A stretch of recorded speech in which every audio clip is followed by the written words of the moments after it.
¿Cómo andan? Bueno, estamos acá de nuevo en otra charla. Vamos a ir dando tiempo que se vayan uniendo porque, bueno, la idea es que podamos comenzar a charlar hoy con la doctora Nuria. Ella es obstetra, es especialista en salud reproductiva, además es ginecóloga. Es una profesional que ejerce en la provincia de La Pampa, así que bueno, hoy estamos un poquito más federales. Vamos a estar tocando la temática un poco de lo que son las enfermedades de transmisión sexual, las consecuencias, cómo tratarlas y obviamente a responder las preguntas que pueden ir enviándonos. Vamos a tratar de contestar todo lo posible. Recuerden que el vivo queda guardado en nuestro canal de IGTV. Después va a ir también a nuestras redes, tanto Facebook o el canal de YouTube, donde pueden volver a verlo si se lo perdieron. Nuestro mail es info@abrazopordarbida.org por si necesitan hacernos alguna consulta con respecto, como siempre, a los temas de la ley y inconvenientes con la cobertura, si es que lo tienen. Y si no, nos pueden ubicar por acá solamente para charlar, para contarnos sobre ustedes o para buscar un poco de compañía. Así que nada, damos un minutito más y ahora cuando esté la solicitud de la doctora, a ver si ya la mandó. Todavía no la mandó, me tiene que mandar la solicitud. Acordate, Doc, que tenés que enviarla si te puedo sumar. Pero bueno, como les decía, la idea es que sea una charla relajada y bueno, que podamos ir charlando entre amigas como lo hacemos siempre y sacar dudas que quizás no llegamos a preguntar en otro momento o no nos damos cuenta de preguntar a veces en alguna consulta. Ahí está la doctora, así que así no perdemos más tiempo y lo aprovechamos todo, ¿sí? Díganos también si nos están escuchando bien, si nos ven bien. Eso es importante porque, bueno, estamos con tiempo de ajustar. A ver, veo una frente por ahí. Ay, ahí va queriendo. Ahí está. Hola, ¿cómo estás? Bien, todo bien, ¿cómo andan? Bien, acá viendo si estamos saliendo las dos, si hay sonido, porque viste que a veces una se está viendo, pero capaz que no estás saliendo porque estás en pausa o algo por el Ah, estilo. Pero bueno, bueno, a ver si. eh, sí, yo te escucho Bueno, bien. ¿Vos me escuchás? Escucho un eco, un ahí rebote. está. Sí, porque tengo la computadora, pero de la computadora no pude, así que bueno, vamos con el celular. Sí, los vivos en la compu yo también estuve probando y hasta Está ahora no difícil. encontré. Sí, no encontré. Ya le voy a encontrar la vuelta Sí, yo porque también uno está muy soy un acostumbrado a la poco, pantalla más grande, ¿viste? ahí está, un poco queso, pero bueno, ahí va. Gracias, Nanda, por tu mensaje. Ah, gracias. Qué bueno que se ve bien. En un viernes, en un final de semana, digamos, de mucha cosa, es como que viene bien alguien que te diga que te ves La bien. verdad, la verdad, estaría bueno un filtro que se pueda poner en el vídeo. Claro. ¿Estás? Sí, Porque sí, me pareció que se había colgado. no, ahí está, ahí está. Ah, perfecto. Ahí va. Bueno, como más o menos veníamos charlando, la idea es hacer un repaso más que nada por la salud sexual nuestra.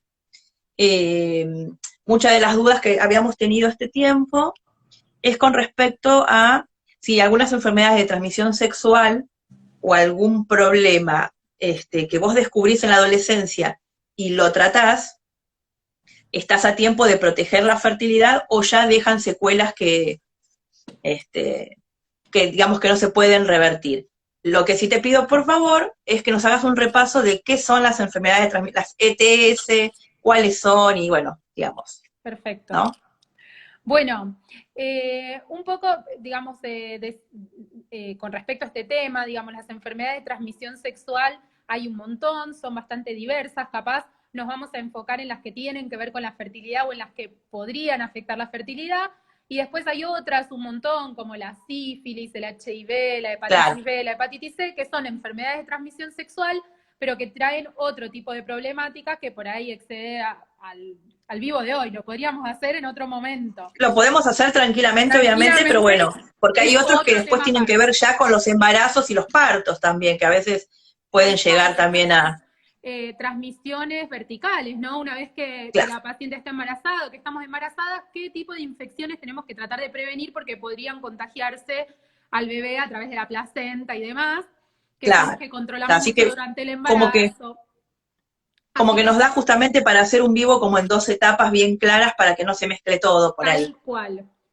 Con Así que respecto, dale, dale. arranquemos con la primera etapa. Entonces, la primera etapa, que son las infecciones de transmisión sexual que pueden afectar a la fertilidad, vamos a hablar de la clamidia, el micoplasma y el ureaplasma. Son las 3 bacterias que solemos pedir en los cultivos de flujo, en la evaluación de la paciente cuando viene a la consulta. ¿Sí? Cualquier pareja que viene a la consulta por infertilidad, este cultivo de flujo, digamos, tanto del flujo como del esperma de estos 3 microorganismos, está incluido en la evaluación inicial.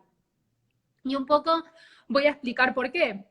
Estas bacterias son bacterias muy pequeñas, tienen como característica, digamos, su tamaño, que son muy chiquititas, y además, digamos, al ser muy chiquititas, tienen pocos mecanismos para replicarse, con lo cual necesitan sí o sí de nuestras propias células y usan todo nuestro mecanismo celular para replicarse y lograr de esa manera generar la infección. Con lo cual son bacterias intracelulares. Quiere decir que una vez que ingresan a nuestro organismo, entran adentro de alguna célula nuestra, dependiendo del lugar a donde infecten, qué célula será, y utilizan todas las herramientas y todas las organelas que tiene nuestra célula para replicarse y provocar la infección. Esto hace que estos microorganismos sean muy difíciles de detectar, porque nuestras defensas no los detectan, como no están afuera de nuestras células o no son células aparte, sino que están metidas adentro de nuestras células, nuestras defensas muchas veces las pasan por alto, con lo cual es normal que este tipo de infecciones avance sin que nuestras defensas puedan hacer algo al respecto. ¿Bien? Sí, yo te sigo. Estoy viendo si entran preguntas Me también. pregunta, sí, escucho ahí que va vibrando el celular. Eh, con respecto a estas infecciones son de transmisión sexual, son infecciones que por supuesto se pueden prevenir con el uso del preservativo. Sabemos que el uso del preservativo hoy en día es el único mecanismo de barrera que nos permite evitar contagiarnos de estas infecciones.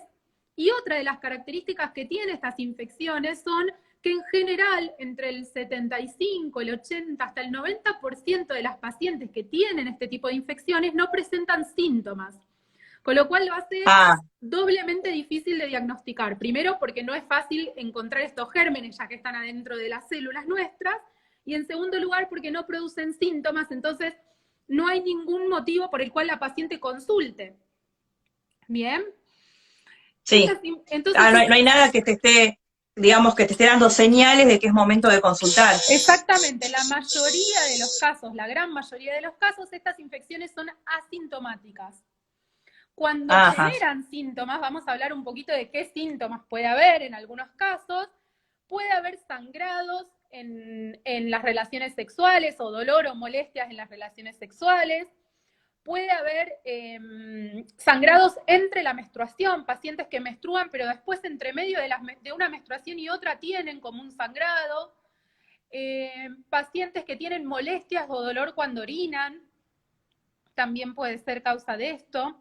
Y cuando causan síntomas, por ejemplo, vaginales, suelen causar un flujo que es como muco purulento, digamos que es bastante característico y que hace que la paciente consulte. Lo que pasa es que, otra vez repito, es en la minoría de los casos. Ajá. En los casos de los hombres, sí, a veces es un poquito más sintomático, si bien también en la mayoría no presentan síntomas, algunos hombres tienen más síntomas que algunas mujeres, con lo cual a veces se encuentra el diagnóstico más por ese lado. Y los síntomas que pueden tener también son dolor o molestias al orinar, secreciones a través del pene, y de ese modo se puede diagnosticar. Pero bueno, muchas veces y en la mayoría de los casos no generan síntomas. ¿Qué pasa con estas infecciones? Como no generan síntomas y no las tratamos a tiempo, estos gérmenes van aprovechando para hacer una infección cada vez un poco más profunda o más severa.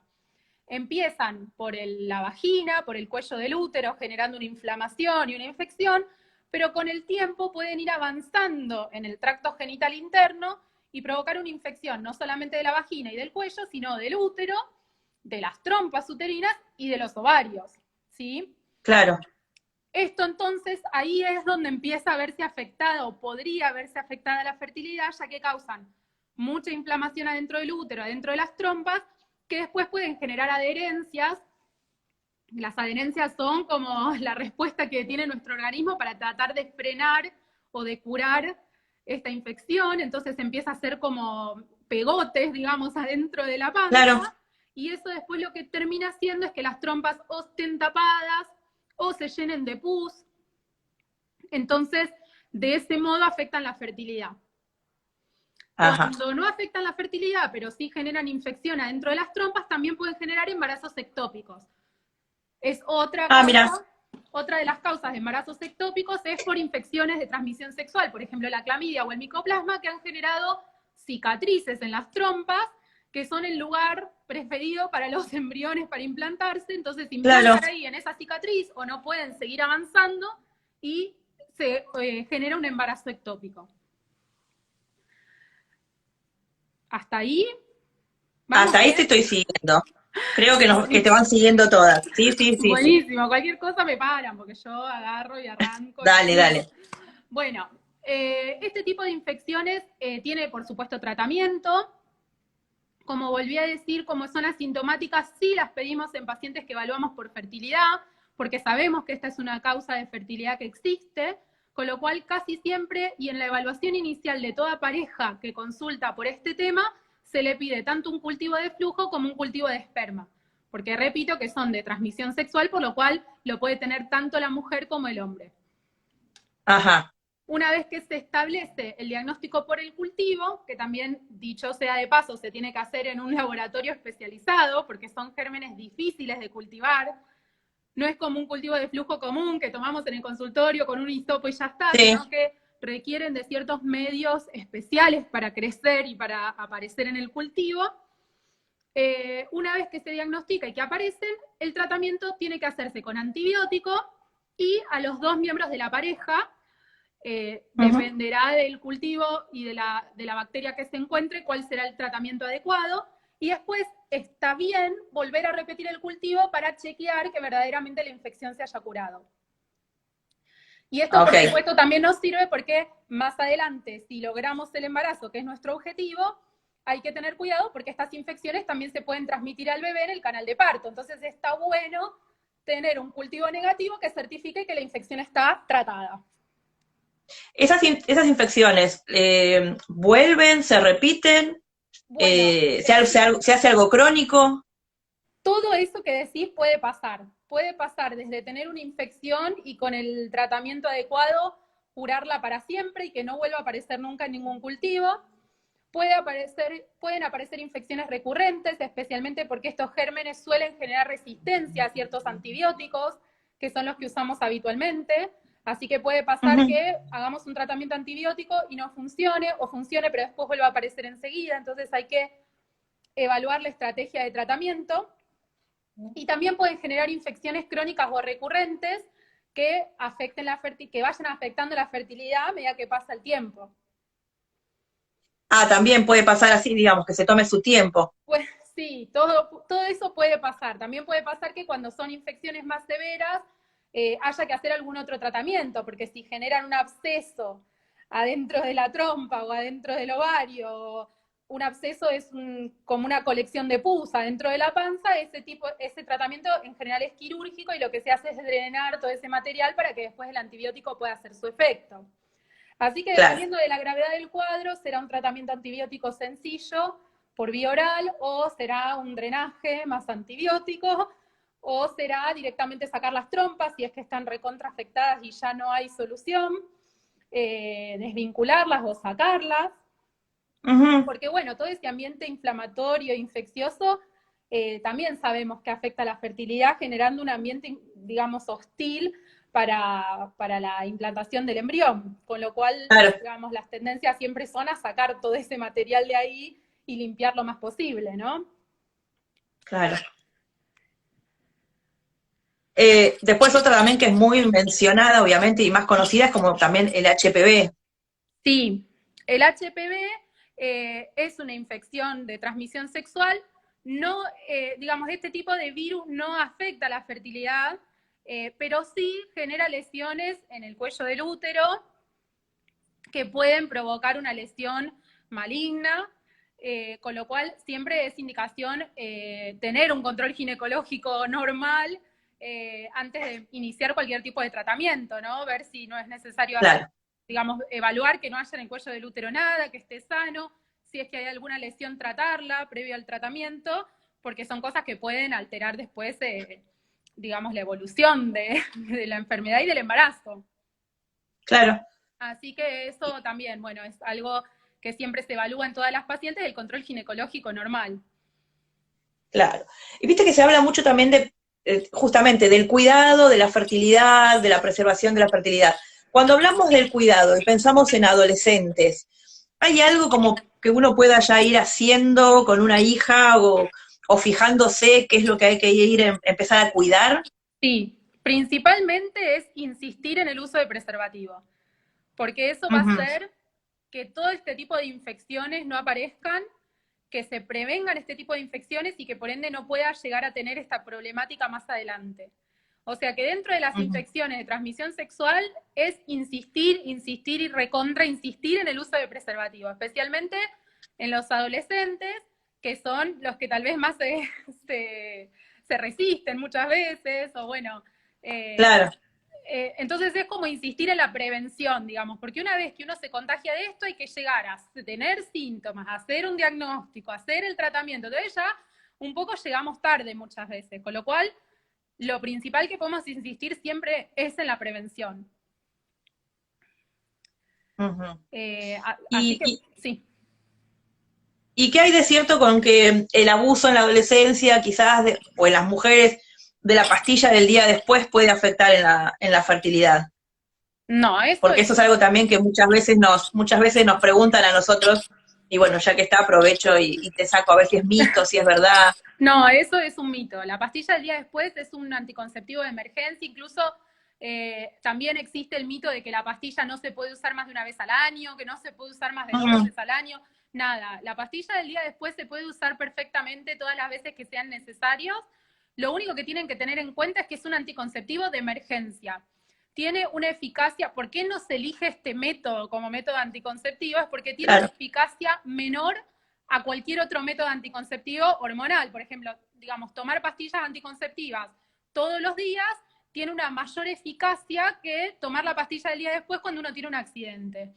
Pero si uno tiene un accidente, debe tomar la pastilla del día después y la puede tomar cuantas veces sea necesario. Lo que pasa es que nunca va a Ok. tener la misma efectividad que cuidarse con pastillas Que anticonceptivas. claro, que ya Con el lo cual, organismo preparado con la exacto. anticoncepción. Por eso no se Ese también es otro recomienda. mito, que es muchos años de anticoncepción te hacen o te pueden causar infertilidad después. Sí, Contanos está de eso. ese y también está el mito de que cuanto más pastillas tomes, menos, más fertilidad tenés, porque no usaste tus óvulos, no ovulaste. No, nada Claro, de no los desperdiciaste. Sí. eso también, nada de eso es cierto. Las pastillas anticonceptivas no afectan de ninguna manera la fertilidad, ni para bien ni para mal. Son un método anticonceptivo absolutamente reversible y es decir que todo vuelve a como era en el momento que se suspenden. No tienen un efecto residual, ¿sí? Con lo cual Ah, uno termina de tomar las pastillas en el momento que decide suspenderlas, a partir de ese momento sus ovarios vuelven a tomar el mando hormonal del cuerpo y tendrá la misma fertilidad que tenía antes. ok. O sea, vos, por ejemplo, estás tomando Sí, porque desconoces que sos infértil, porque nos ha pasado muchas de tomar, sin saber que sos infértil. Entonces, primero la dejás, haces la búsqueda natural, digamos, y cuando ves que no está funcionando, ahí consultás y empieza el camino, digamos. exactamente. La realidad es que todas estamos educadas en que nos tenemos que cuidar para evitar un embarazo. Esa es la verdad, eso es Claro. lo que todos aprendemos, así que, y está bien que así sea, porque en la mayoría de los casos es así. Así que el camino es un poco el que vos decís, o sea, ¿de qué manera uno se da cuenta que no puede lograr quedar embarazada? Y buscando un embarazo. Antes Claro. de eso uno no se puede dar cuenta. Así que es así, ¿no? Y hablábamos de siempre que tenemos en cuenta la edad de la mujer para el momento de la consulta, que cuando la mujer tiene Sí, más de eso 35 es años, algo que hay que hacer como los pájaros hay carpinteros que, todo el tiempo, hay que que hablar. sepan que se puede preservar la fertilidad, ¿viste? Eh, o sea, que no es nada, nadie la va a juzgar porque no quiere ser madre ahora, o sea, que piense primero en preservar la fertilidad, Tal ¿viste? cual, no, tal cual. Bueno, que es importante pensar, por lo menos pensar en esto antes de los 35 años, plantearse en algún momento, decir, bueno, ¿qué voy a querer hacer? ¿Voy a querer ser madre algún día? No. Claro, Ahora no, porque más puede ser adelante tal también, vez sí. Y tratar de tener en cuenta esto, ¿no? Porque pasa mucho a mí en el consultorio y a todos los que trabajamos en esto, de las consultas que pensamos que son tardías, ¿no? De decir qué lástima que no vino esta paciente antes, eh, que no aprovechó antes, o que bueno, no sé, si hubiera sabido, si alguien lo hubiera dicho. También me parece que los ginecólogos muchas veces no tocan esos temas, tal vez los que no se dedican a esto. Eh, claro, y por ahí sería bueno hacer en la consulta, nada, justamente hablar de este tema de la fertilidad, de la que parece que en algún preservación. momento, Bueno, qué sé vos yo, tenés fijate 30 el tema años. de que los médicos no hablan a veces o no informan, que más grave aún es que a veces no se informe con respecto a lo que es la oncofertilidad, lo que tienen ¿no? La posibilidad de antes de empezar un tratamiento, decir, mira, tus opciones son estas, contás con estas opciones. Nos Claro, encontramos hoy por hoy a veces con mujeres que después de, por suerte, ¿no? Haber sobrellevado bien el tratamiento contra el cáncer, todo, nunca se habían enterado que podían haber guardado material para una maternidad, digamos, deseada en este momento. diferida. Y eso es Sí, parte también de, ¿no? De esa charla. creo que hoy en día es, bueno, cada vez menos ocurren estas cosas porque, bueno, cada vez más los ginecólogos eh, entienden esta problemática y se involucran, intentan o averiguan previo a hacer los tratamientos oncológicos. La realidad es que la criopreservación previo a un tratamiento oncológico es bastante complicada, es compleja porque, bueno, porque muchas veces el tratamiento tiene que ser inmediato y la criopreservación no se Claro, puede hacer en el momento. También depende en qué ciudad o en qué lugar viva. Yo soy de Buenos Aires, viví siempre ahí y ahora vivo en La Pampa, en Santa Rosa, y noto que hay una sí. realidad distinta, ¿no? En un lugar donde no hay un centro de fertilidad, muchas cosas hay que diferirlas, hay que derivarlas, y muchas veces todo ese contexto hace que haya cosas que no se puedan hacer con la urgencia que requiere un tratamiento oncológico, ¿no? Eso también te iba a preguntar, ¿no? Aprovechando justamente que no sos de acá de Buenos Aires, ¿qué está pasando? Olvidémonos del momento pandemia porque eso Sí, dio vuelta a todo. sí. Pero digamos, sin pandemia, ¿cómo está funcionando o cómo están haciendo fertilidad allá en La Pampa? Bueno, acá lo que podemos hacer y lo que está a nuestro alcance de hacer son diagnósticos de la paciente, o sea, hacemos todos los estudios iniciales de la pareja, hacemos tratamientos de baja complejidad, o sea, todo lo que son inseminaciones, estimulación de la ovulación, y después derivamos todos los tratamientos que son de alta, porque, bueno, hasta ahora no hay en esta ciudad un centro de fertilidad. Claro, Yo creo que eso en algún futuro se va a resolver porque, bueno, hay una población que está creciendo claro. de pacientes que necesitan este tipo de tratamientos, así que creo que en el futuro se va a poder resolver, pero bueno, en el mientras tanto derivamos a las pacientes en general a Buenos Aires, algunas a Córdoba, para hacer los tratamientos de alta. Lo mismo que para criopreservar óvulos. Eh, Mm, Tratamos de sí, hacer gran parte del tratamiento acá y que viajen estrictamente para lo que es necesario, ¿no? Para hacer las funciones, las claro. transferencias, y todo el resto de la estimulación, las ecografías y los controles los hacemos acá. Claro, porque allá lo que está más o menos también funcionando un poco es en salud pública el hospital El Molas, ¿verdad? Sí, también el hospital cuenta con especialistas, también hacen diagnósticos, hacen tratamientos de baja. Y eh, después tienen que terminar derivando también. Sí, todos los tratamientos de alta se derivan. Sí, lamentablemente no hay hoy en día un laboratorio con infraestructura para hacer tratamientos de alta acá en esta ciudad. Y cuando se tienen, y laboratorio, cuando se tienen que hacer los estudios, sí. Sí, laboratorios sí, hay laboratorios especializados en hormonas, en fertilidad, así que todos los laboratorios y los diagnósticos se pueden hacer acá. Eh, También hacemos tratamientos con semen de donante, recibimos muestras Ajá. criopreservadas, así que todo eso se hace acá. parejas claro. de mujeres o madres solteras por elección, o sea, ese tipo de tratamientos que requieren de donantes de esperma los hacemos acá. Ah, bueno, bien, sí, sí, quería repasar porque sabía cómo había estado funcionando, digamos, hace un tiempo atrás, pero bueno, ver si seguía más o menos de la misma forma. Sí, por ahora Eh, así estamos. ¿Nos quedó, digamos, alguna otra enfermedad que tengamos que tener en cuenta? No, con respecto a la fertilidad, en realidad son esos los gérmenes que más estudiamos. Después está la gonorrea, que también causa este tipo de infecciones en los órganos genitales internos, pero digamos no se pide en general el cultivo porque la gonorrea sí da síntomas en la mayoría de los casos, con lo cual Que se serían, descubre el diagnóstico rápidamente, porque es raro la paciente que tiene una infección por gonorrea y no presenta síntomas, con lo cual se excluye. ¿cuáles son los síntomas? Y los síntomas son en general flujo como muy, con muco purulento, sangrados, o sea, rápidamente es notado por la paciente cuando Ah, ok. presenta síntomas de gonorrea, así que la gonorrea un poco se excluye del estudio porque si no tiene síntomas es probable que no tenga una infección por gonorrea, pero bueno, sí se piden estos cultivos de estos 3 microorganismos que en general no provocan síntomas, pero que sí pueden alterar la fertilidad. Ahora como se fue uniendo gente, repasame los tres de los que estábamos hablando, Hablamos entonces. de clamidia, Clamidia, micoplasma y ureaplasma. Dentro de estas ahí está. bacterias hay un montón de familias, hay un montón de micoplasmas distintos, hay un montón de ureaplasmas, hay un montón de clamidias, pero hay algunos subtipos o algunas familias que provocan infecciones genitales y esos son los que solemos estudiar. Ujú, perfecto. Sí, digo, porque viste como se van subiendo así, nosotros habíamos Claro. arrancado hace un rato hablando de las primeras, digo, por lo menos para volver a mencionarlas. Bien. Después también, mirando así un poco tus publicaciones, vi que hacías referencia, para que lo anoto si no lo digo mal, sobre la incompatibilidad RH. Sí. ¿De qué estaríamos hablando?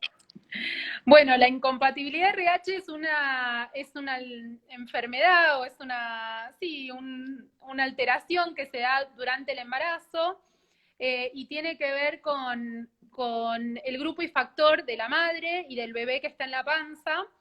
Eh, digamos, este tipo de afectación se da cuando la mamá tiene sangre negativa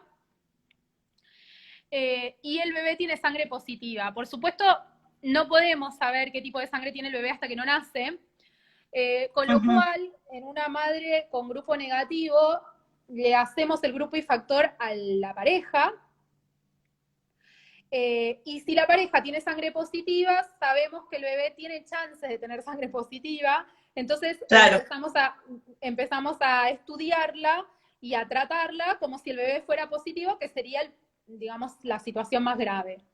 Lo que pasa con esto es que las madres que tienen sangre negativa tienen glóbulos rojos, vamos a decir, como muy lisitos, que no tienen ninguna proteína en su superficie, y la sangre positiva tiene ciertas proteínas en su superficie, como si fuera que uno es un glóbulo rojo todo lisito y el otro es un glóbulo rojo todo espiculado, con Mm, puntitos afuera, ¿no? Entonces, sí. cuando la sangre del bebé ingresa al torrente de la madre, de la sangre de la mamá, esas células que tienen todos esos pinchitos por afuera, las defensas de la madre las reconocen como extrañas, ¿sí? Dicen, nosotros no tenemos sangre así, nuestra sangre es toda lisita y esta sangre es toda rara, entonces lo que empiezan a hacer es a generar anticuerpos para atacar esos glóbulos rojos. Esos anticuerpos después pueden pasar por la placenta a la circulación fetal y empiezan a atacar todos los glóbulos rojos del bebé, con lo cual el bebé puede generar una enfermedad por anemia, por Ujú, ruptura de todos sus glóbulos rojos, ¿sí? Dependiendo claro. de qué grado de anticuerpos, de qué cantidad de anticuerpos tenga la mamá, cuál será la afectación del bebé. ¿Mm? Y Eh, si, sí. y si esa mujer, bueno, tiene ese factor sanguíneo y, por ejemplo, necesita la ovodonación, ¿se busca una donante que tenga el mismo factor que ella o diferente? Bueno, en general eso es algo que, digamos, se decide en el momento de la ovodonación. Muchas veces eligen pacientes con grupo y factor positivos como donantes para evitar este tipo de patología y además porque, Ujú. digamos, pacientes con grupos negativos son bastante escasas, o sea, viste que la mayoría de la gente tiene grupo positivo, esa Sí, es la verdad. cuando se piden dadores, todo es El complicado grupo también. negativo es como muy complicado de conseguir, con lo cual en general se trata de evitar esa situación. Lo que sí está bueno decir es que no corren riesgo pacientes que tienen sangre negativo y sus parejas tienen sangre negativo, porque en este caso el bebé sí o sí va a tener sangre negativo, con lo cual no existe ningún riesgo, ni tampoco hay ningún riesgo si la incompatibilidad es al revés, o sea, la mamá es sangre positiva y el papá negativo, no hay problema porque el bebé tenga la sangre que tenga, la mamá no va a generar anticuerpos. Ah, ok. Bien, o sea que solamente cuando la madre tiene sangre negativa. Está perfecto. Por eso ¿Sí? te digo, porque lo había leído, digo, a ver si lo podíamos Es como muy aclarar un... difícil, el tema es difícil de explicar, es difícil de entender. Yo traté de explicarlo de la mejor forma posible, porque No, muchas no, por veces eso, lo que dije perfecto, así, sí. dije, digo, bueno, voy a tratar de explicarlo de forma sencilla, pero un poco para que lo entendamos es esto, lo que se hace es darle inyecciones o vacunas a la madre durante el embarazo para inhibir la formación de anticuerpos, ¿sí? Estas vacunas, en realidad las vacunas lo que son anticuerpos contra los glóbulos rojos del Ujú. bebé, lo que hacen es como atacar los glóbulos rojos del bebé, pero no pasar a través de la placenta, cosa de como si fuera limpiar la sangre de la madre, de células del bebé, para que la madre no genere sus propios anticuerpos. Porque una vez que la mamá genera anticuerpos, esos anticuerpos quedan para siempre en nuestra memoria. Es como cualquier infección que genera anticuerpos, lo que sabemos Sí. es que esos anticuerpos van a quedar en nuestra memoria y cuando tengamos otra vez digamos, algún contacto con esa enfermedad, nuestro cuerpo va a empezar a generar anticuerpos para, digamos, para protegernos. Entonces, para evitar Ah, que la madre perfecto. genere los anticuerpos, se los damos nosotros, sacamos todos los glóbulos rojos del bebé y que la madre no fabrique nada, porque si no al siguiente embarazo, apenas la sangre del bebé esté en contacto con la de la mamá, genera toda esta respuesta inmune. Ah, bueno, bárbaro. No, acá están diciendo que se entendió, que está Bueno, qué clarísimo. bueno. Obviamente que para hacerlo más profundo, cada una consultará a su hematóloga o Sí, tal cual, hematólogo, tal pero cual, digamos para dar un pantallazo y bajarlo en un idioma más sencillo de qué se tal está cual. hablando, ¿no? Cuando hablamos de ese tema. Después una pregunta que tengo, que me escribieron es, cuando ya estás embarazada, obviamente, el tema de las pérdidas. Eh, si son normales, hasta dónde se considera normal, cuándo es el momento de preocuparse, digamos, es Bien, más o menos por dónde viene la pregunta, ¿no? Te la estoy simplificando porque, bueno, la fui como depurando, pero es eso. bien. Bueno, las pérdidas de sangre durante el embarazo nunca son normales, ¿está bien? Lo cual no quiere decir que por tener una pérdida de sangre en el comienzo del embarazo, el embarazo se vaya a perder, ¿está bien? Claro. Lo normal sería no tener nada de pérdida, eso sería lo normal. Frente a una pérdida de sangre en el primer trimestre, siempre es una alerta, pero muchas veces y en muchos casos queda simplemente en eso, ¿no? En una amenaza, en una alerta, que después no evoluciona nada y el embarazo sigue su curso normalmente. Toda paciente embarazada que tiene pérdidas en el primer trimestre tiene que consultar a su obstetra para que le indique cuál es el mejor tratamiento posible. Habitualmente lo que se hace es indicar el reposo absoluto y esto tiene que ver con que cualquier movimiento que nosotros hacemos durante el día genera contracciones en el útero. Eso nos pasa a todas las mujeres cuando estamos embarazadas.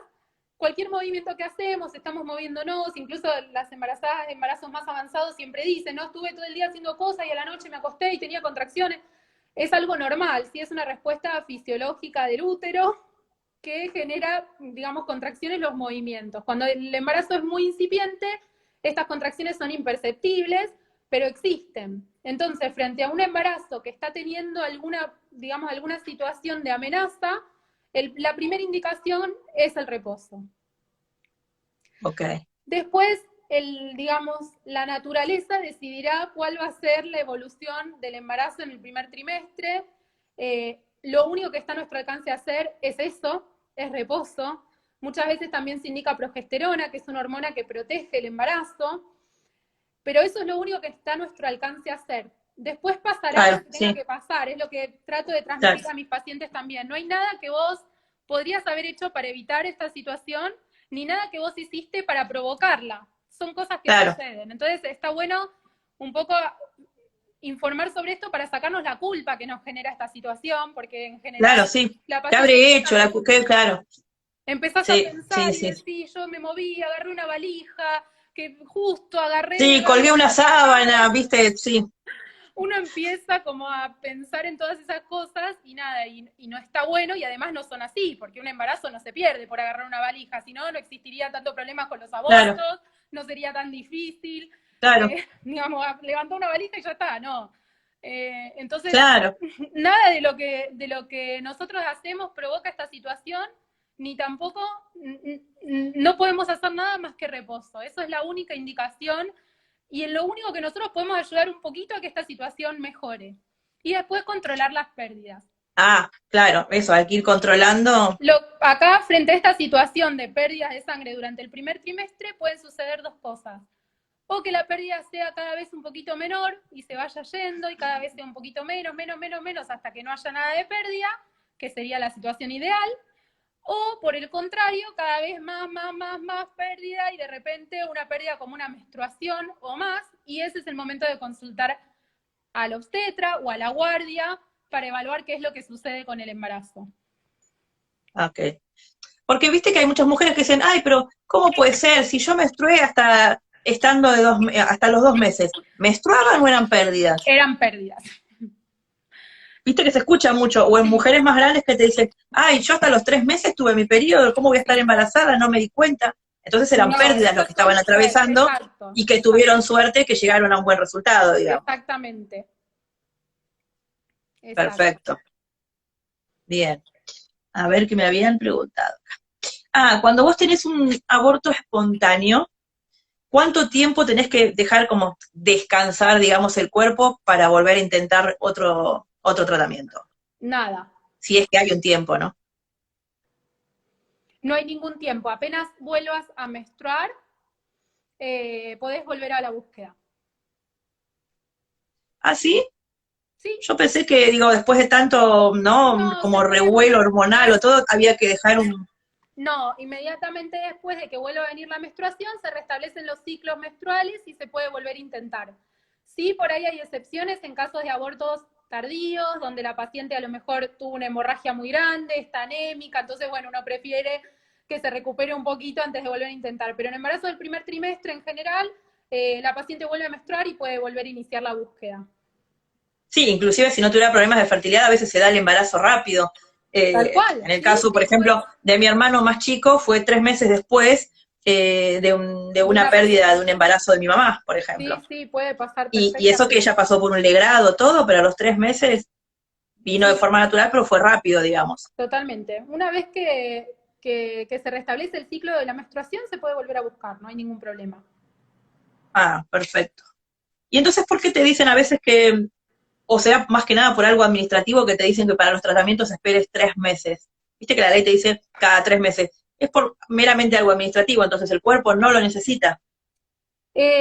Cuando es con tratamientos de fertilidad, bueno, lo que pasa es que depende también el tratamiento, qué tipo de medicación se haya usado, qué dosis. Muchas veces cuando hay una estimulación de la ovulación o estimulación de los ovarios, tal vez al siguiente ciclo siguen habiendo folículos residuales o quistes residuales en los ovarios, entonces no se puede volver a estimular. Cuando es en el contexto de un tratamiento, a veces está justificado esperar un poco más. La verdad es Claro, que debería ser una evaluación individualizada, pero bueno, eso no ocurre y claro, las obras sociales dicen, bueno, 3 meses, 3 meses. Pero claro, sí, porque no todos los cuerpos quedan no todos los igual cuerpos son después de, iguales, tampoco todas las pacientes porque reciben. tampoco fueron iguales los tratamientos. Exacto, es lo mismo que iba a decir, los tratamientos son tan individualizados que no es la misma medicación la que recibe una paciente que otra, y tampoco es la misma respuesta, aún si recibieran la misma medicación dos pacientes, seguramente responderían distinto, ¿no? Sus ovarios, sus cuerpos, Claro. con lo cual debería ser algo personalizado, pero bueno, en el contexto de las obras sociales y de las prepagas en general es así. Acá preguntan qué daños dejan los legrados. Los legrados en general no dejan ningún daño dentro del útero. Si están bien hechos, digamos, Sí, no. en general no dejan ningún daño. Lo que sí está descrito es después de haber pasado por un legrado, son adherencias adentro del útero, por lesiones, digamos, que son más profundas. Digamos, uno cuando hace un legrado es se hace con una pinza que es como una cucharita que tiene filo, por decirlo así, entonces uno va raspando, justamente por eso se llama legrado, raspado, va raspando toda la pared del útero y las capas del útero para sacar todo el material que haya quedado, y dependiendo de la profundidad de ese raspado que hacemos, muchas veces si es un poco excesivo puede generar después una cicatrización y una adherencia adentro del útero que después puede complicar un poquito. Igual son cosas que se pueden tratar y resolver, y la verdad es que no es lo más frecuente.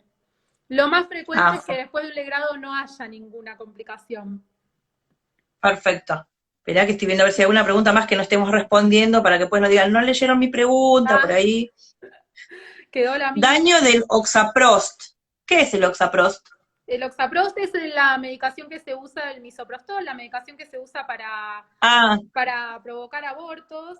Y nada, no genera ningún daño. Lo que hace es provocar contracciones uterinas, y muchas veces incluso se elige ese como método de elección antes de hacer un legrado. Hoy en día se prefiere hacer digamos, si necesitáramos hacer un aborto por un embarazo detenido, por ejemplo, o por un aborto incompleto, muchas veces se decide usar esta medicación para evitar llegar al legrado, ¿sí?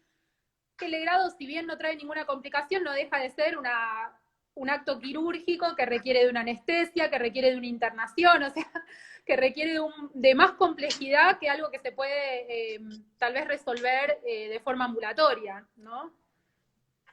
Ok. Pero no genera ningún daño ni ningún efecto residual. Acá una pregunta que me mandaron estos días, por eso miro para el costado, que a veces las tengo anotados.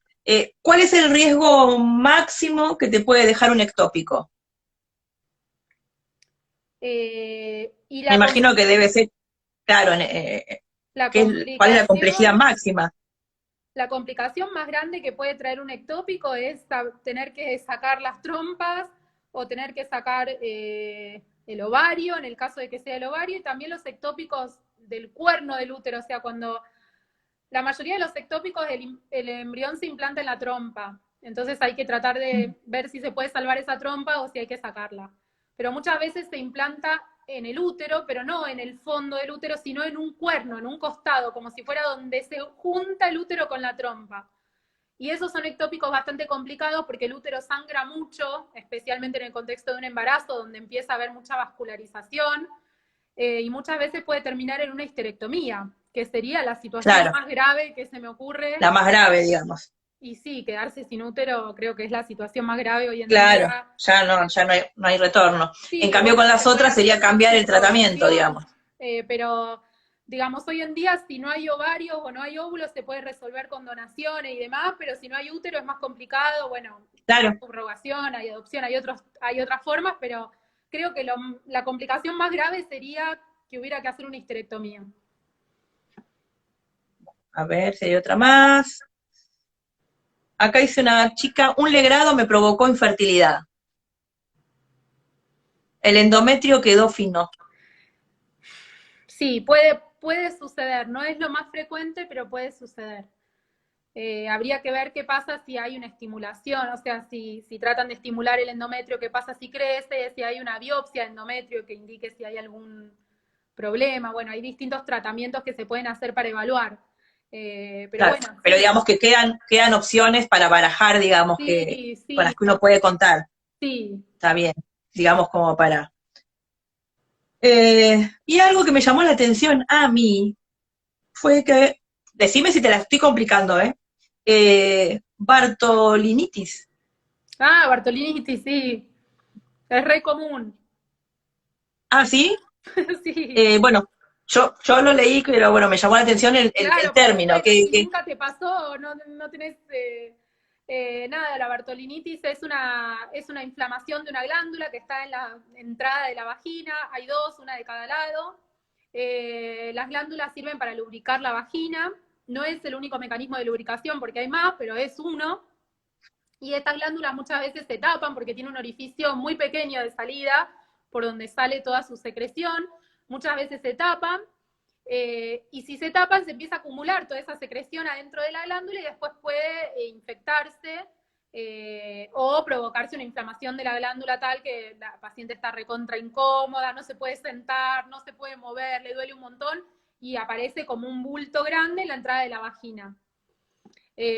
Ah, no. ¿Y me decís que eso es muy común? Es bastante común, es bastante común.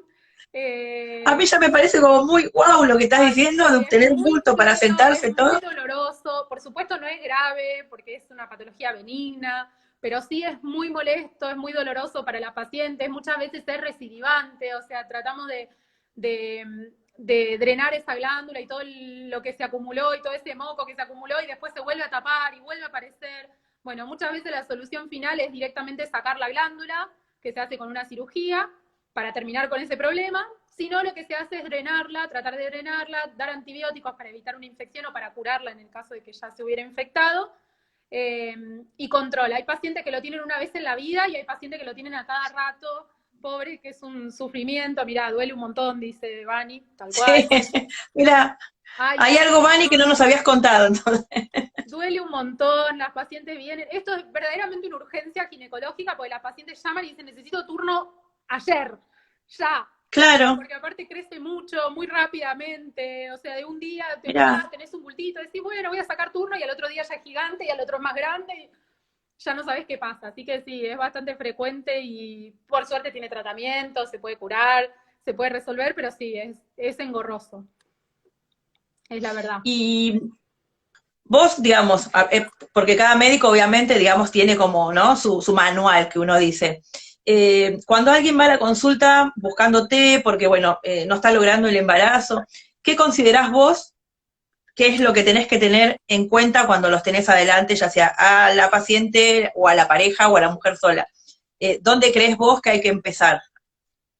Yo lo que suelo empezar es, lo que me parece que es principal es hacer un diagnóstico de esto, ver por qué llega esta pareja a esta situación y si podemos encontrar cuál es la causa, porque eso obviamente va a dar, vamos a poder elegir un tratamiento acorde a la causa y eso va a dar muchísimos mejores resultados que hacer una cosa así como al tuntún o más o menos, o sin tener causa intentar hacer un tratamiento, digamos.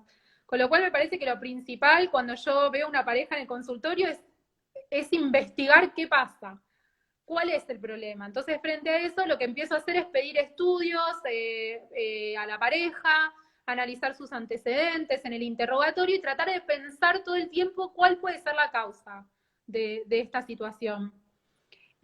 Una vez que encuentro la causa, que es lo que sucede en la mayoría de los casos, ahí decido cuál es el mejor tratamiento posible para esta pareja. Igual yo no trato de no imponer ningún tratamiento, y esto no solo en fertilidad, sino en todos los aspectos de la ginecología o de la obstetricia. Trato de no imponer tratamiento, sino de decir, mira, tenés esta opción que te va a dar este resultado o esta posibilidad de resultado y tenés esta otra opción que puede dar este resultado, porque lo que he encontrado con el tiempo es que obviamente cada paciente es distinta, cada pareja es distinta, y hay parejas que prefieren, por decirte, ir directamente a lo más efectivo ya, lo mejor que hay en el momento, quiero eso y lo quiero ahora, y hay otras parejas que prefieren empezar por lo más sencillo, ir viendo a ver qué pasa, por más que por ahí no tienen tantas posibilidades, prefieren agotar esos cartuchos previo a pasar a otro tipo de tratamiento. Claro.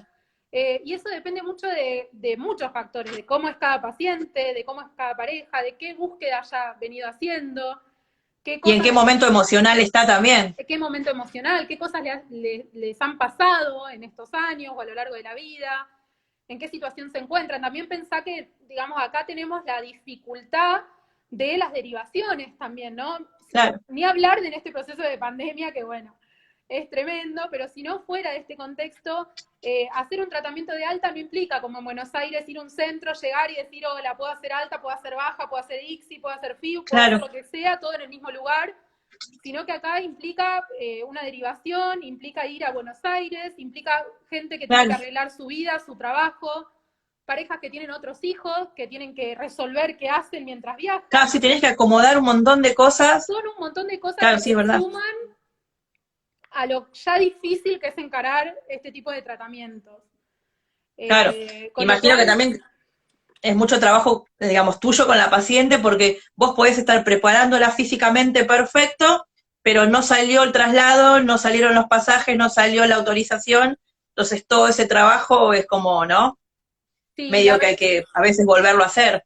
Sí, bueno, hay que ir, digamos, tratando de paliar toda esta situación, pero digo que muchas veces en estas provincias o en estos lugares donde todavía no hay centros, se suma una complicación más a lo ya complicado que es desear un embarazo que no llega, buscar un embarazo que no llega, que ya genera un montón de angustia, de estrés, y más sumado a toda la burocracia que es un traslado, un hotel, viajar.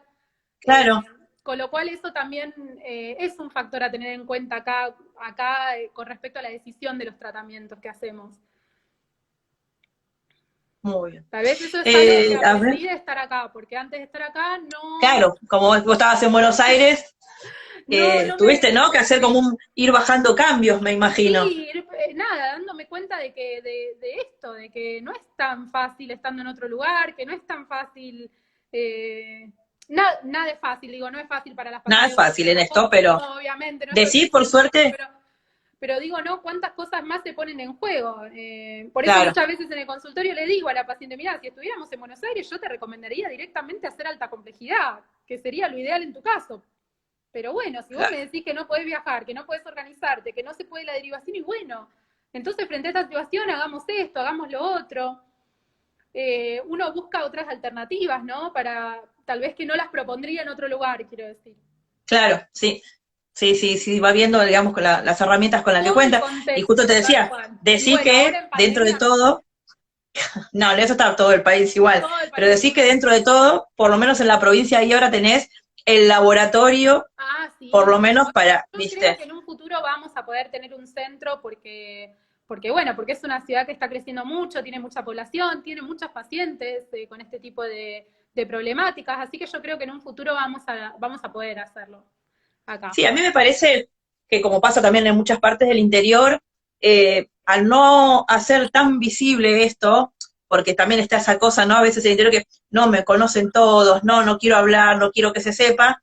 Entonces, eso mismo hace que la gente que puede llegar a tener la posibilidad de poner un centro de fertilidad, dice, no, si no hay nadie, si no voy a Claro. tener pacientes, porque Por, justamente, no los ven.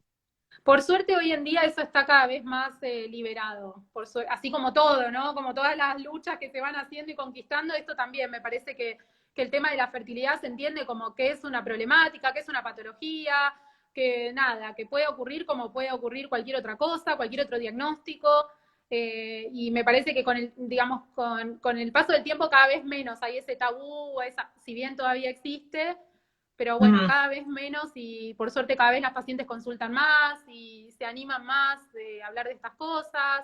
También yo lo noto en las redes sociales, ¿no? Que uno sube cosas y las pacientes preguntan, mandan cosas, entonces uno dice, bueno, se ve que esto se está como moviendo en esa dirección, por suerte, por suerte.